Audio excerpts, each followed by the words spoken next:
সুজির হালুয়া বানানোর পর আপনারা অনেকেই বলে থাকেন কিছুক্ষণ পর জমে যায়। আজ আমি এমন এক হালুয়া রেসিপি নিয়ে চলে এসেছি যেটা ঘন্টার পর ঘন্টা বানিয়ে রেখে দিলে, এমনকি ফ্রিজে রেখে দিলেও জমে যাবে না। এই হালুয়ার মধ্যে আমি এমন একটা সিক্রেট ইনগ্রিডিয়েন্টস ব্যবহার করি, সেটি আজ আপনাদের সঙ্গে শেয়ার করব। আসসালামু আলাইকুম, আমি তনুজার রান্নাঘরে আপনাদের আরও একবার স্বাগত জানাই।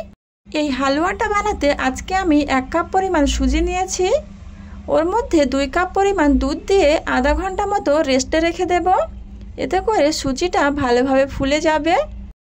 একটা পাত্রে সুজির যে শিরাটা, এটা আমি আলাদা করে বানিয়ে নেব। এর জন্যে 1.5 কাপ পরিমাণ পানি নিয়েছি। ওর মধ্যে 1 কাপের 4 ভাগের 1 ভাগ চিনি দিয়েছি, 2টো এলাচ, অল্প একটু ফুড কালার দিয়ে কিছুক্ষণ জাল করে নেব। ততক্ষণ কিছু ড্রাই ফ্রুট কুচিয়ে নেব। আপনারা আপনাদের পছন্দ মতো ড্রাই ফ্রুট নিয়ে নিতে পারেন। এরপর প্যানে ঘি গরম করে ড্রাই ফ্রুটগুলো ভেজে নিয়ে তুলে নেব। এবার সুজির হালুয়া জমে না যাওয়ার সেই সিক্রেট জিনিসটা বানিয়ে নেব। এই ঘিয়ের মধ্যে আরও একটু ঘি অ্যাড করে দিয়ে ওর মধ্যে 2 টেবিল চামচ পরিমাণ আটা ভালো করে ভেজে নেব। হ্যাঁ বন্ধুরা, আপনারা ঠিকই শুনেছেন। এই আটা এবং ঘিয়ের মিশ্রণের মধ্যে আগে থেকে ভিজিয়ে রাখা সুজিটা দিয়ে ভালো করে নেড়েচেড়ে কিছুক্ষণ ভেজে নেওয়ার পর দেখতে পাবেন সুজিটা ভালোভাবে ঘিয়ের মধ্যে ভাজা হয়ে লাল লাল হয়ে গেছে। এই পর্যায়ে আগে থেকে ভেজে রাখা ড্রাই ফ্রুটগুলো দিয়ে দিতে হবে।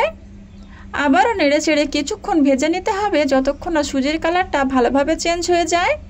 এবারে অল্প অল্প করে আগে থেকে বানিয়ে রাখা সুজির জন্য যে চিনির মিশ্রণটা বানিয়ে রেখেছিলাম ওটা দিয়ে দিচ্ছি। অল্প অল্প করে দিতে হবে আর ভালো করে নেড়েচেড়ে ভেজে নিতে হবে।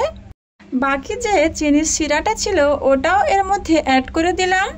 এবারে ভালো করে নেড়েচেড়ে 10 মিনিট মতো রান্না করে নিলেই তৈরি হয়ে যাবে আমার এই সুজি হালুয়া।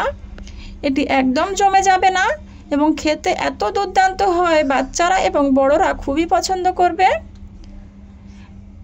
ঠান্ডা হয়ে গেলে একটা পাত্রে সার্ভ করে নিয়েছি। দেখুন, একদম জমে যায়নি। এটি ফ্রিজে রেখেও পরের দিন খেলেও জমে যাবে না। আমার এই রেসিপি কেমন লেগেছে কমেন্ট করে জানাবেন। ভালো লাগলে একটা লাইক দিতে ভুলবেন না। আর এরকম আরও রেসিপি পেতে চাইলে আমার চ্যানেলটাকে সাবস্ক্রাইব করে রাখতে পারেন। যদি ফেসবুক থেকে দেখে থাকেন তাহলে চ্যানেলটিকে ফলো দিয়ে পাশে থাকবেন। আবারও দেখা হবে একটি নতুন রেসিপি নিয়ে। ততক্ষণের জন্য সুস্থ থাকবেন, ভালো থাকবেন। আল্লাহ হাফেজ।